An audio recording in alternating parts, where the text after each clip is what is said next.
نحمده ونصلي علی رسولہ الکریم اما بعد فاعوذ باللہ من الشیطان الرجیم بسم اللہ الرحمن الرحیم۔ جس طرح آپ کو پتہ ہے رمضان المبارک کی برکتوں والا مہینہ اور اس کا آخری عشرہ یعنی عشرہ نجات شروع ہو چکا ہے، تو اس میں اعتکاف کی بہت زیادہ فضیلت و اہمیت ہے۔ عبادت کی نیت سے اللہ تعالیٰ کے لیے مسجد میں ٹھہرنے کا نام اعتکاف ہے۔ علماء کرام نے اعتکاف کی 3 قسمیں بیان کی ہیں۔ پہلی قسم ہے اعتکاف واجب۔ وہ قسم ہے جس میں کسی نے منت مانی ہو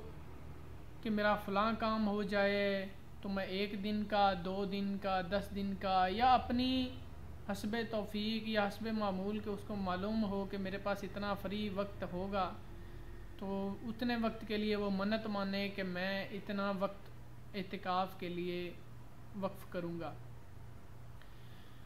اور اس کے لیے اسے جب اس کا کام ہو جائے تو اس کو ضروری ہے کہ وہ اعتکاف کرے، اور اعتکاف کے لیے شرط ہے کہ اس کا روزہ ہونا بھی بہت ضروری ہے۔ بغیر روزے کے اعتکاف واجب صحیح نہیں ہے۔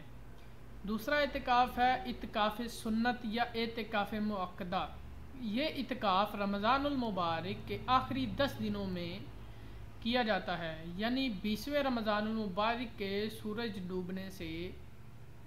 اعتکاف کی نیت سے مسجد میں داخل ہو جائے، اور 30ویں رمضان المبارک بعد از نماز مغرب یا عید الفطر کا چاند نظر آنے تک، یعنی وہ خواہ 29ویں روزے کی صورت میں ہو یا وہ 30ویں روزے کی صورت میں ہو، عید کا چاند نظر آنے تک مسجد کے اندر قیام کرنا، کھانا پینا سونا، یہاں تک کہ اپنے آپ کو عبادت کے اندر مشغول رکھنا،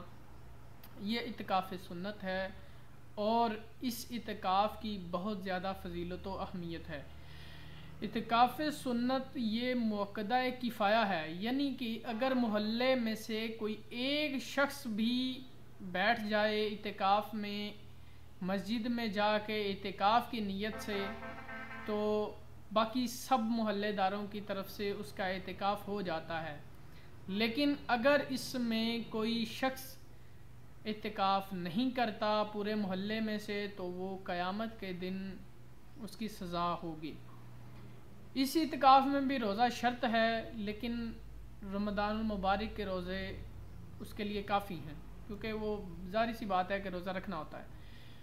اعتکاف مستحب جو اس کا تیسرا درجہ ہے، اعتکاف مستحب یہ ہے کہ جب بھی آپ کبھی مسجد میں جائیں، مسجد کے اندر داخل ہوں، تو اعتکاف کی نیت کر لیا کریں، تاکہ جتنی دیر تک مسجد میں آپ لوگ رہیں آپ کو اس کا ثواب، اجر و ثواب اللہ کی بارگاہ میں مقبولیت کا ملتا رہے گا۔ صرف دل میں خیال کرنا ہی اعتکاف کی نیت کرنا بھی ضروری ہے، اور بہتر یہی ہے کہ منہ سے کہہ لیں خدا کے گھر میں اعتکاف کی نیت کی۔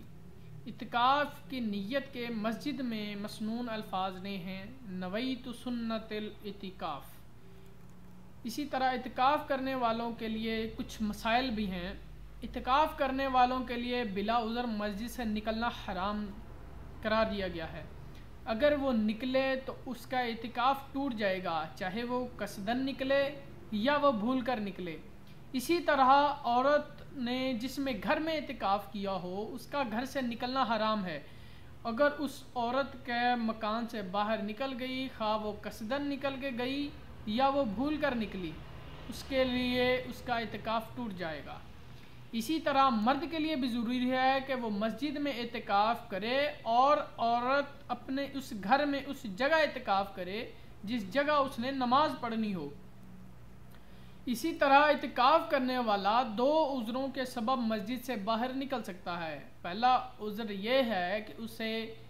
عذر طبعی، جسے ہم رفع حاجت، غسل فرض یا وضو کے لیے، اور دوسرا عذر شرعی جیسے کہ نماز جمعہ وغیرہ، اگر اس کے لیے بھی شرط ہے کہ اس مسجد میں نماز جمعہ نہ ہوتی ہو۔ لیکن آج کل کیونکہ ہر مسجد میں معمول ہے کہ جمعہ کی نماز باقاعدہ اہتمام کیا جاتا ہے، اس لیے یہ دوسرا عذر شرعی جو ہے نا وہ اس وقت لاگو نہیں ہوتا۔ ان دونوں عذر کے سوا وہ کسی بھی وجہ سے مسجد سے نکلے تو اس کا اعتکاف ٹوٹ جائے گا اگر وہ بھول کر ہی نکلا ہو۔ اسی طرح اعتکاف کرنے والا دن رات مسجد میں ہی رہے گا، وہیں کھائے گا، وہیں پیے گا، وہیں سوئے گا، لیکن کھانے پینے کے لیے شرائط یہ ہیں کہ مسجد کے اندر آداب کو جو ہے وہ ملحوظ خاطر رکھا جائے، کسی خواہ مخواہ گندگی نہ پھیلائی جائے۔ اسی طرح کوئی شخص کھانا پینے کے بعد سونا چاہے تو اسے اعتکاف مستحب کی نیت کر کے مسجد میں داخل ہو جائے اور نماز پڑھے یا ذکر الہی میں مشغول رہے، پھر اس کے کھانے پینے اور سونے کی بھی اجازت ہے۔ اگر اعتکاف میں بیٹھتے وقت یہ شرط رکھ لی جائے کہ مریض کی عیادت و نماز جنازہ میں جاؤں گا تو یہ شرط اس کے لیے جائز ہے۔ اب اگر ان کاموں کے لیے مسجد سے باہر نکلا تو اعتکاف فاسد نہ ہوگا، مگر دل میں نیت کر لینا ہی کافی نہیں بلکہ زبان سے کہنا بھی ضروری ہے۔ بہار شریعت فتاوی عالمگیری میں یہ علماء کا جو ہے وہ بیان ہے۔ اگر اسی طرح مسجد گر گئی یا کسی نے مسجد سے زبردستی نکال دیا، کیونکہ آج کل ہمارے معاشرے کا ماحول کچھ اس طرح سے ہے کہ فرقہ واریت کی مسجد میں کوئی دوسرے فرقے کا شخص چلا جاتا ہے تو کچھ لوگوں کو اعتراض ہو جاتا ہے۔ اس صورت میں یہ ہے کہ وہ فوری اس مسجد سے چلا جائے اور کسی دوسری مسجد میں جا کے اعتکاف کر لے تو اس کا اعتکاف فاسد نہ ہوگا۔ اسی طرح اعتکاف کرنے والا بالکل ہی چپ نہ رہے بلکہ لوگوں سے نہ ہی زیادہ بات چیت کرے اور نہ ہی زیادہ خاموشی اختیار کرے۔ ہاں، نفل نوافل، ذکر الہی، تلاوت قرآن پاک کرے اور علم دین کا درس دے، اولیاء و صالحین کے حالات سنے اور سنائے، کثرت سے درود پاک کا ورد کرے اور باوضو رہنے کی حتی الامکان کوشش کرے، کیونکہ رمضان المبارک کے علاوہ بھی یعنی مسجد کے آداب میں بھی یہ ہے کہ آپ مسجد کے اندر باوضو ہو کر جائیں، اپنے کپڑوں کو صاف ستھرا رکھیں، پاکیزگی کا خیال رکھیں اور دنیا داری کا خیالات سے اپنے آپ کو پاک صاف رکھے اور اللہ کی بارگاہ میں رو رو کر گڑ گڑا کر دعا مانگے اور اپنی جو اعتکاف کے اندر جانے کا ایک مقصد ہے اس مقصد کو وہ پالے۔ اسی طرح اعتکاف کی قضا صرف اعتکاف توڑنے سے ہی نہیں ہوتی بلکہ کسی عذر کی وجہ سے بھی اعتکاف چھوڑ دیا گیا ہو، مثلا آپ بیمار ہو گئے ہیں، بلا اختیار چھوٹ گیا ہو۔